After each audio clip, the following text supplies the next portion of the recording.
So tonight's forum, we will be listening to Stuart Young. Just to tell you a little bit about Stuart Young, he has been a practicing attorney for the past 16 years and has been admitted to the bar in Trinidad and Tobago, London, the Commonwealth of Dominica and Antigua, and Barbuda.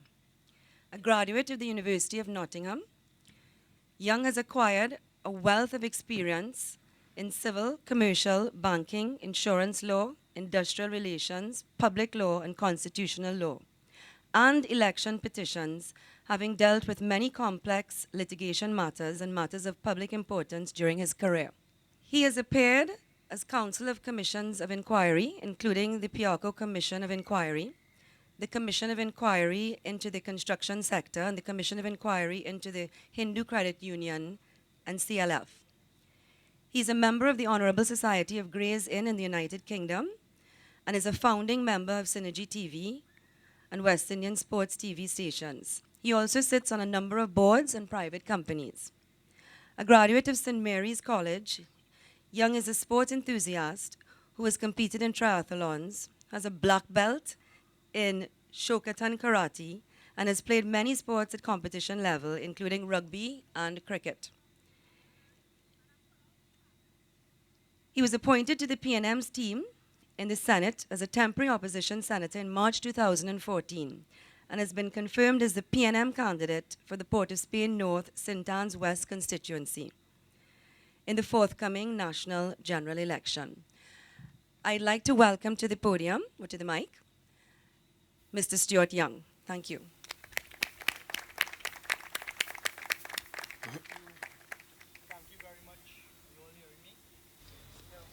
Thank you very much, Madam Chair, Ms. Motley, political leader of the People's National Movement, and the next Prime Minister of Trinidad and Tobago, Dr. Keith Christopher Rowley, my fellow candidate for Point Fortin, and sitting here with us this evening for conversation, Major General Dillon, fellow candidate for Diego Martin Central, Chairman of the Diego Martin Regional Corporation, Alderman Darrell Smith. Ladies and gentlemen, as I look around, I see a lot of familiar faces here with us this evening, and I thank you all for taking the time out of your busy schedules to join us for conversation this evening. I also take the opportunity to welcome the wider population of Trinidad and Tobago and all of those concerned citizens who are taking time out to look at us on live streaming via the internet. I have a short period of time to speak with you all this evening, and in thinking about it, because I've had several conversations with Trinidad and Tobago before, and it is a continuing conversation, I would like to encourage the topic tonight of participation. And by participation, what I reach out to every concerned citizen of Trinidad and Tobago to talk about tonight is your individual participation in the development and the raising of Trinidad and Tobago from the lowest depths it has ever been. I think it is irrefutable, and no one would be able to successfully deny that Trinidad and Tobago is in crisis. This is not about the Chicken Little, the sky is falling. It is a fact. You look around at the newspapers and the news reports over the last 5 years. Take the latest example of what took place last week, Friday. Take the examples of what we saw with the collapse of a multi-million-dollar case that I was involved in, brought by UTT against former directors. Take, for example, live sport. What has happened with the $400 million expended in the live sport program? What has happened with our institutions? Every single institution in Trinidad and Tobago has been under siege, and I respectfully submit is struggling and is on the precipice of falling over that proverbial cliff. We have had problems with foreign exchange unseen before, with the governor of the central bank to date unable to properly explain or unwilling to explain to the population of Trinidad and Tobago why we have had these difficulties and why he unilaterally decided to change the foreign exchange policy that has worked for many years to one that seemingly favors a select few, including financiers. What has happened with the money lost or siphoned off with NEC? We have had the government continuously tell us that they're performing audits, they've set up teams. An institution such as FCB and its recent IPO, we still have not had any report on it. Citizens of Trinidad and Tobago, in my view, respectful as it is, this is unacceptable. And the conversation about participation is simply this. Each and every one of us has a responsibility for Trinidad and Tobago.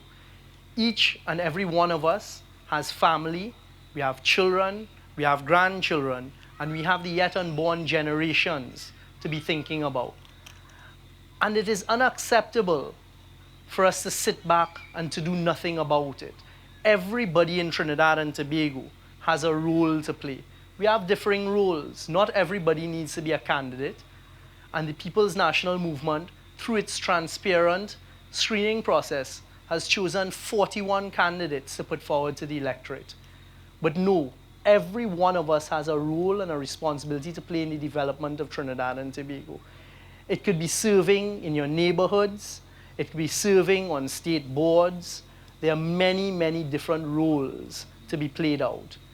And the conversation is that you must pick up that mantle of responsibility, and you must have the courage to step up to the plate and demand of us and demand of all those in authority and in leadership positions, both politically and in the corporate world, that what is right must be done. It is very easy to take the shortcuts. It is very easy to sweep under a carpet, but it takes a lot of courage to do what is right. And I've given the example, when you're standing in a line in Trinidad and Tobago, and everyone's queued up and doing what is right, and you have somebody, a lawbreaker who decides to cut in, don't stand back and allow it to happen. It normally is one person with the courage to step forward and say, that's wrong, get back in the line, and then people come forward. It is the small steps that we must take first, people. When you see someone littering and throwing that box of KFC or the sweet drink bottle out of their car window, call upon every single citizen to do what is right. It starts from the bottom, go up. We have the laws in Trinidad and Tobago. It is an issue of enforcement. And you all would have heard Dr. Rowley speaking about it, and you'll hear us speak about it more. But enforcement of laws can't only be done by authorities. It is incumbent upon every single one of us to call upon the people standing next to us in whatever area, whatever level we are at, and say that we will only accept what is right. I have put myself forward as a candidate, and I come from a family that has never involved itself in frontline politics. And it is not an easy decision to take, to step into the public light. Now everywhere you go, people want a part of you, which is fine. But we must all do what is right. And that's my simple message today. When I look at my children and we're correcting our children, how can we correct our children and bring them into society, into Trinidad and Tobago, when you just look around and see on a daily basis all of the laws being broken? And the last point I'd like to make in the limited time I have tonight, re-participation, is participation on the 7th of September. I've heard too many people in my walkabouts, in my conversations at meetings, people calling me, speaking to me on the telephone. Just yesterday, I had no water. And I was calling around to the WASA substations to see if I could get a water truck to assist. And a lady said, are you Stuart Young, that PNM candidate? And she began a conversation that she's never voted. She's over 70 years old and she wasn't voting. And I asked her for a few minutes of her time, and I've promised to go and visit her up in the east. And by the end of the conversation, she of herself said, Stuart, I've never voted for the PNM, but I'm going to do so now. Because if you as a young man have the courage and you have the time to take time out of your busy schedule to have this type of conversation with me, It means that Dr. Rowley has chosen well. I am not abnormal. I am just but one of 41 candidates. And as they tell me that it's time to wrap up, I just want to leave you all with this plea that come on the 7th of September, it is your responsibility to go out and vote. It is unacceptable. It is as unacceptable as those who are stealing from the treasury, in my view, for you to take a personal decision, not to take those few minutes to a half an hour to go and exercise that civic right that you have. People in countries all over the world, and you're seeing it happen more and more as regimes take over by force, don't have the liberty to go and exercise that right to vote. And by exercising your right to vote, people, on the 7th of September, it's my respectful opinion, that gives you now the opportunity and the right to demand of Dr. Rowley, myself, and the rest, Major General Dillon, and the rest of the team, that we do what is right. Because we have put ourselves forward to serve you all. But unless you do what you can, and there's very little that every citizen can do, but every 5 years we have that right to stain our index finger. And then once you've done that, it gives you a right to participate in the process. In my view, if you haven't done that, you failed your country, you failed your children, you failed your grandchildren, and the future generations. And personally, you don't have the right to criticize and to comment. So please participate on the 7th of September, and please help us as we try to take this country forward and to bring it back to levels of decency that it deserves, and to stability both economically, socially, and ethically. And that is the conversation I thank you all for allowing me the privilege of having with you all this evening, and hopefully in the future I'll be allowed to carry on the conversation. But as I leave you all tonight, please participate in returning Trinidad and Tobago back to decency and stability, starting with your staining of your index finger on September 7th. Thank you all very much.